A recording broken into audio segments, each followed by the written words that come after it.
ಮಾಜಿ ಪ್ರಧಾನಿ ಹಾಗೂ ಹಾಸನ ಜಿಲ್ಲೆಯ ಹೆಮ್ಮೆಯ ನಾಯಕ ಎಚ್.ಡಿ. ದೇವೇಗೌಡ ಅವರ ಧರ್ಮಪತ್ನಿ ಚೆನ್ನಮ್ಮ ದೇವೇಗೌಡ ಅವರ ನಿಧನದ ಹಿನ್ನೆಲೆಯಲ್ಲಿ ಅವರ ಅಂತಿಮ ಯಾತ್ರೆ ಮತ್ತು ಅಂತ್ಯಕ್ರಿಯೆಯನ್ನು ಅತ್ಯಂತ ಗೌರವಯುತವಾಗಿ, ಶಿಸ್ತುಬದ್ಧವಾಗಿ ಹಾಗೂ ಯಾವುದೇ ಲೋಪವಾಗದಂತೆ ನಡೆಸಲು ಸರ್ಕಾರದ ಆದೇಶದಂತೆ ಜಿಲ್ಲಾಡಳಿತದಿಂದ ವ್ಯಾಪಕ ಸಿದ್ಧತೆ ಕೈಗೊಳ್ಳಲಾಗಿದೆ ಎಂದು ಹಾಸನ ಸಂಸದ ಶ್ರೇಯಸ್ ಎಂ ಪಟೇಲ್ ತಿಳಿಸಿದ್ದಾರೆ.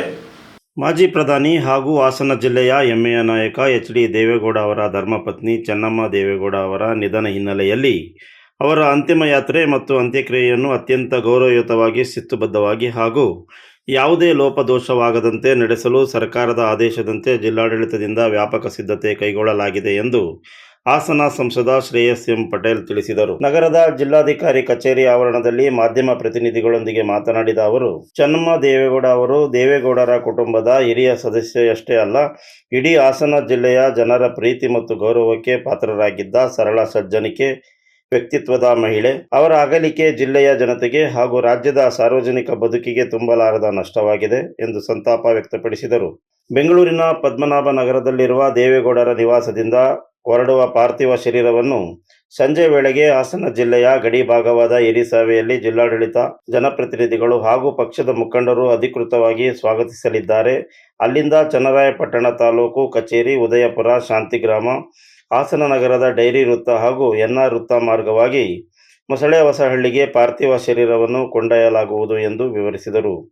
ನಂತರ ಹೊಳೆನರಸೀಪುರ ಶಾಸಕ ಎಚ್.ಡಿ. ರೇವಣ್ಣ ಅವರ ನಿವಾಸದ ಬಳಿ ಸಾರ್ವಜನಿಕರ ಅಂತಿಮ ದರ್ಶನಕ್ಕೆ ವ್ಯವಸ್ಥೆ ಮಾಡಲಾಗಿದ್ದು, ಸಾವಿರಾರು ಸಂಖ್ಯೆಯಲ್ಲಿ ಜನರು ಆಗಮಿಸುವ ನಿರೀಕ್ಷೆ ಇರುವುದರಿಂದ ಎಲ್ಲ ಅಗತ್ಯ ಸೌಲಭ್ಯಗಳನ್ನು ಕಲ್ಪಿಸಲಾಗಿದೆ ಎಂದು ಹೇಳಿದರು. ಅಂತಿಮ ಯಾತ್ರೆಯಲ್ಲಿ ಲಕ್ಷಾಂತರ ಜನರು ಭಾಗವಹಿಸುವ ಸಾಧ್ಯತೆ ಇರುವ ಹಿನ್ನೆಲೆಯಲ್ಲಿ ಜಿಲ್ಲಾಡಳಿತ ಮತ್ತು ಪೊಲೀಸ್ ಇಲಾಖೆ ವ್ಯಾಪಕ ಭದ್ರತೆ ಯೋಜನೆ ರೂಪಿಸಿದೆ. ಸುಮಾರು 1400ಕ್ಕೂ ಹೆಚ್ಚು ಪೊಲೀಸ್ ಸಿಬ್ಬಂದಿಯನ್ನು ಕರ್ತವ್ಯಕ್ಕೆ ನಿಯೋಜಿಸಲಾಗಿದೆ.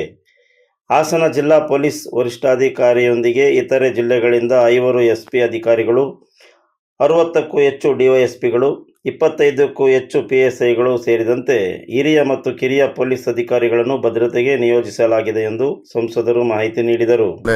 ನಮ್ಮ ಜಿಲ್ಲಾಧಿಕಾರಿಗಳಿಗೆ ಬರ್ತದೆ. ಅದಾದ ನಂತರ ನಾವು ಯಾವ ರೀತಿಯಲ್ಲಿ ಪ್ರೋಟೋಕಾಲ್ನ ಅರೇಂಜ್ ಮಾಡಬೇಕು ಅದನ್ನು ಮಾಡುವಂಥ ಕೆಲಸವನ್ನು ನಾವು ಮಾಡ್ತೀವಿ. ಇದೊಂದು ನಮ್ಮೆಲ್ಲರ ಜವಾಬ್ದಾರಿ. ಯಾಕಂತ ಹೇಳಿದ್ರೆ ಇವತ್ತು ಎಲ್ಲರಿಗೂ ತಮ್ಮ ಕುಟುಂಬದಲ್ಲಿ ತಾಯಿ ಮಡದಿಯೇ ಒಂದು ಬೆನ್ನೆಲುಬು. ಅದೇ ರೀತಿಯಲ್ಲಿ ಇವತ್ತು ಅವ್ರ ಕುಟುಂಬದಲ್ಲಿ ಒಬ್ಬ ಬೆನ್ನೆಲುಬಾಗಿದ್ದಂತಹ ಚೆನ್ನಮ್ಮ ಅಜ್ಜಿಯವರ ಒಂದು ಅಂತಿಮ ದರ್ಶನ, ಅಂತಿಮ ಯಾತ್ರೆಯನ್ನು ಕಟ್ಟುಬದ್ಧಾಗಿ ಯಾವುದೇ ರೀತಿಯ ಲೋಪದೋಷಗಳಾಗದ ರೀತಿಯಲ್ಲಿ ಮಾಡುವಂಥ ನಿರ್ದೇಶನ ಸಂಬಂಧಪಟ್ಟ ಎಲ್ಲ ಅಧಿಕಾರಿಗಳು ಕೊಟ್ಟಿದೆ. ಹಾಗಾಗಿ ಅದೇ ರೀತಿಯಲ್ಲಿ ಎಲ್ಲ ಅಧಿಕಾರಿಗಳು ಈ ವಿಷಯದಲ್ಲಿ ಸನ್ನದ್ಧರಾಗಿ ಯಾವುದೇ ರೀತಿಯ ಲೋಪದೋಷ ಬರದೇ ನಾವು ಮಾಡುವಂಥ ಕೆಲಸವನ್ನು ನಾವು ಮಾಡ್ತೀವಿ. ಮುಖ್ಯಮಂತ್ರಿಗಳು ನಾಳೆ ಅಂತ್ಯ ಸಂಸ್ಕಾರಕ್ಕೆ ಭಾಗಿಯಾಗುವಂಥದ್ದು ಬೆಳಗ್ಗೆ ಕರೆ ಮಾಡಿ ಹೇಳಿದ್ದಾರೆ. ಅವರು ಸಹ ಈ ಒಂದು ಅಂತ್ಯ ಸಂಸ್ಕಾರ ಭಾಗಿಯಾಗಲಿದ್ದಾರೆ. ಸಂಚಾರ ದಟ್ಟಣೆ, ಜನಸಂದಣಿ ನಿಯಂತ್ರಣ, ವಾಹನ ಸುಗಮ ಸಂಚಾರ, ಸಾರ್ವಜನಿಕರ ಸುರಕ್ಷತೆ ಹಾಗೂ ಅಂತಿಮ ದರ್ಶನಕ್ಕೆ ಬರುವವರ ಅನುಕೂಲಕ್ಕಾಗಿ ವಿಶೇಷ ಕಾರ್ಯಯೋಜನೆ ಸಿದ್ಧಪಡಿಸಲಾಗಿದೆ. ಜಿಲ್ಲಾಧಿಕಾರಿ, ಜಿಲ್ಲಾ ಪೊಲೀಸ್ ವರಿಷ್ಠಾಧಿಕಾರಿ ಹಾಗೂ ಜಿಲ್ಲಾ ಪಂಚಾಯಿತಿ ಮುಖ್ಯ ಕಾರ್ಯನಿರ್ವಹಣಾಧಿಕಾರಿಗಳ ನೇತೃತ್ವದಲ್ಲಿ ವಿವಿಧ ಇಲಾಖೆಗಳ ಅಧಿಕಾರಿಗಳು ಸಮನ್ವಯದೊಂದಿಗೆ ಕಾರ್ಯನಿರ್ವಹಿಸುತ್ತಿದ್ದಾರೆ ಎಂದರು. You are watching TV46 News Kannada.